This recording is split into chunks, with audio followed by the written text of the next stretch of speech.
السلام علیکم ورحمۃ اللہ وبرکاتہ۔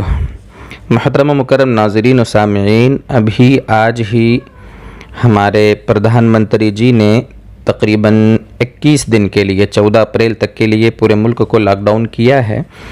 تو اللہ تبارک و تعالی بہرحال ملک میں امن و امان کی، صحت کی، عافیت کی اللہ تعالی جلدی سے فضا بنا دے۔ اللہ تعالی سب کے لیے ساری ضرورتوں کا عافیت کے ساتھ انتظام فرما دے، یہی ہماری دعا ہے۔ لیکن یہاں ایک مسئلہ خاص طور سے جو پیش آ رہا ہے وہ نمازوں کے بارے میں ہے۔ چونکہ مسجدوں میں بھی سختی سے یہ پابندی لگا دی گئی ہے ہر جگہ تقریباً پورے ملک میں ابھی، کہ مسجدوں میں 3-4 لوگ صرف جماعت سے نماز پڑھیں گے، باقی سب اپنے گھروں پہ نماز پڑھیں گے۔ کافی ساتھیوں کے آج فون آئے، اس سلسلے میں میسج بھی آئے کہ اب گھروں میں نماز پڑھنے کی شکل کیا ہو۔ تو اس سلسلے میں سب سے پہلی بات میں آپ سے عرض کر دوں کہ چونکہ یہ مجبوری ہے، ضرورت ہے، اس لیے گھروں میں اگر ہم نماز پڑھ لیں گے تو انشاءاللہ ہم کو جماعت کا ثواب ملے گا۔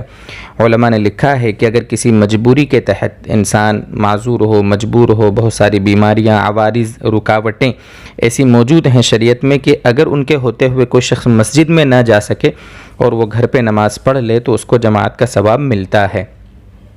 خود نبی اکرم صلی اللہ علیہ وسلم سے ثابت بھی ہے، یہ مجمع الزوائد ایک حدیث کی کتاب ہے، اس کے صفحہ نمبر 45 جلد نمبر 2 میں طبرانی کے حوالے سے ایک روایت نقل کی گئی ہے۔ حضرت ابو بکرہ رضی اللہ تعالیٰ عنہ، ایک حضرت ابو بکر ہیں وہ نہیں، یہ حضرت ابو بکرہ رضی اللہ تعالیٰ عنہ سے روایت ہے کہ اللہ کے رسول صلی اللہ علیہ وسلم مدینے کے اطراف سے ان رسول اللہ صلی اللہ علیہ وسلم اقبل من نواحی المدینۃ یرید الصلاۃ، کہیں گئے تھے مدینے کے اطراف میں، وہاں سے واپس آئے، تب تک دیکھا کہ فوجد الناس قد صلوا، لوگ نماز پڑھ چکے تھے، تو آپ اپنے گھر پر گئے، فمال الی منزلہ فجمع اہلہ، اپنے گھر والوں کو جمع کیا، فصلی بہم، اور ان کو نماز پڑھائی جماعت کے ساتھ۔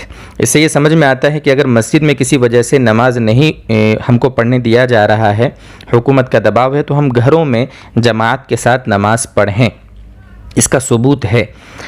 اب جب مسجد میں یعنی گھر پہ جب نماز پڑھیں گے ہم، تو مسجد یعنی ہر گھر میں اذان دینے کی ضرورت نہیں ہے، محلے کی مسجد میں جو اذان ہو چکی ہے وہی ہمارے گھروں کے لیے کافی ہے، اذان دینے کی ضرورت نہیں ہے۔ ہاں البتہ اقامت کہیں گے اور اقامت کہہ کے گھروں میں جماعت سے نماز پڑھیں گے۔ اب جماعت سے نماز گھر میں پڑھیں گے تو اس کی کیا شکل ہو، اس کی ترتیب کیا ہو؟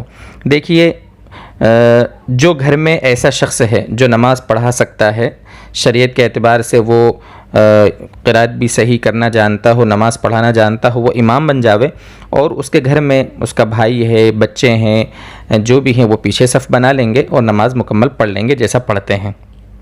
ٹھیک ہے، ایک بات۔ اب اگر اس میں یہ ہے کہ گھر میں بڑے بچے عورتیں سب ہیں تو اس طریقے سے وہ بنا لیں کہ امام صاحب آگے کھڑے ہو جائیں گے اور 3-4 مقتدی گھر کے لوگ ہیں تو وہ پیچھے صف بنا لیں گے، ان کے پیچھے بچے کھڑے ہو جائیں گے اور ان کے پیچھے گھر کی عورتیں بھی صف بنا کے نماز پڑھ سکتی ہیں، یہ ترتیب رہے گی۔ اور اگر مان لو صرف بچے ہیں تو بچے پیچھے صف میں کھڑے ہو جائیں، 2-3 جتنے بچے ہیں، اور ان کے پیچھے عورتیں صف بنا لیں، بیٹی ہے، ماں ہے، بیوی ہے، وہ پیچھے صف بنا لے، نماز اس طرح ہو جائے گی۔ یہاں تک علماء نے گنجائش دی ہے کہ اگر صرف مرد اور عورت یعنی میاں بیوی ہیں تو وہ بھی نماز اس طرح پڑھیں کہ امام صاحب جو شوہر ہے وہ بن جاوے، اقامت خود کہہ لے شوہر اور وہ امام بن جاوے، اور اس کی بیوی اس کے پیچھے کھڑی ہوگی اکیلی، سائیڈ میں نہیں کھڑنا ہے، بیوی کو شوہر کے سائیڈ میں نہیں کھڑنا ہے۔ جیسے 2 لوگ اگر نماز جماعت سے پڑھیں گے تو وہ جیسے سائیڈ میں کھڑتے ہیں نا، امام کی دائیں طرف کھڑا ہوتا ہے مقتدی، ایسے میاں بیوی کو کھڑے نہیں ہونا ہے، امام آگے رہے گا، مقتدی پیچھے رہے گا، اس طریقے سے ترتیب بنے گی اس کی۔ اور دیکھیے، ایک چھوٹا سا چارٹ آپ کے سامنے دکھ رہا ہے، اس کو اسکرین شاٹ لے لیں، ویڈیو کو پوز کر کے دیکھ لیں، اس میں ساری ترتیب ہے، تھوڑی انگلش میں ہے لیکن اس کو سمجھ لیں گے آپ یا جاننے والوں سمجھ لیں گے، بڑی بہترین ترتیب ہے۔ صفوں کی کیا ترتیب رہے گی گھروں میں نماز پڑھنے کی، اس کے بارے میں سمجھنے کے لیے۔ اچھا، گھر میں جو اب چونکہ سب گھروں میں جماعت سے نماز ہوگی تو امام کتنے ہوں گے، تو امامت کے لیے الگ سے کوئی نیت نہیں ہوتی، جیسے نارمل نماز کی ہماری نیت ہوتی ہے نا، ویسی نیت کرنا ہے۔ امام کو یہ بولنا ضروری نہیں ہوتا کہ میں آگے ان مقتدیوں کے، جیسے مقتدی بولتا ہے نا پیچھے امام کے، ایسے امام کو بولنے کی ضرورت نہیں ہوتی ہے، اس کا دھیان رکھیں۔ ہاں نماز پڑھانے والے کا بالغ ہونا ضروری ہے. بہت سے لوگ ایسا سوچتے ہیں کہ میں کیا پڑھا سکتا ہوں, میرا بچہ مدرسے میں پڑھتا ہے 12-13 سال کا, اس کو قرآن اچھا پڑھنا آتا ہے, وہ امام بن جاوے. نہیں بن سکتا. نابالغ بچہ امام نہیں بن سکتا کسی بھی نماز میں. جو بالغ ہوں گے اور متدین ہوں گے, یعنی نماز پڑھانے جیسے ہوں گے, وہی پڑھا سکتے ہیں, ورنہ پھر اکیلے اکیلے پڑھیں. اچھا, اب ایک مسئلہ اس میں آتا ہے کہ گھر کی دوسری عورتیں, گھر میں بھابھی ہے, گھر میں دیرانیاں جیٹھانیاں جو ہوتی ہیں نا, دوسری عورتیں بھی ہوتی ہیں, تو ان کا کیا مسئلہ ہے؟ تو وہ بھی صف بنا سکتی ہیں پیچھے, سب سے پیچھے صف بنائیں گی اور صف بنا کر وہ بھی کھڑی ہو سکتی ہیں. یہ کل ترتیب ہے جو نمازوں کے بارے میں اس سلسلے میں ہمیں دھیان رکھنا ہے.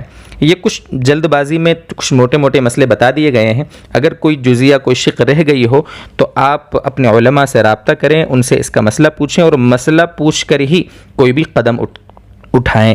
اللہ تبارک و تعالی ہماری نمازوں کو قبول فرمائے, عبادتوں کو قبول فرمائے, اور اللہ تعالی ملک میں جلدی سے امن اور عافیت والی فضا ہموار فرمائے. وآخر دعوانا ان الحمد للہ رب العالمین.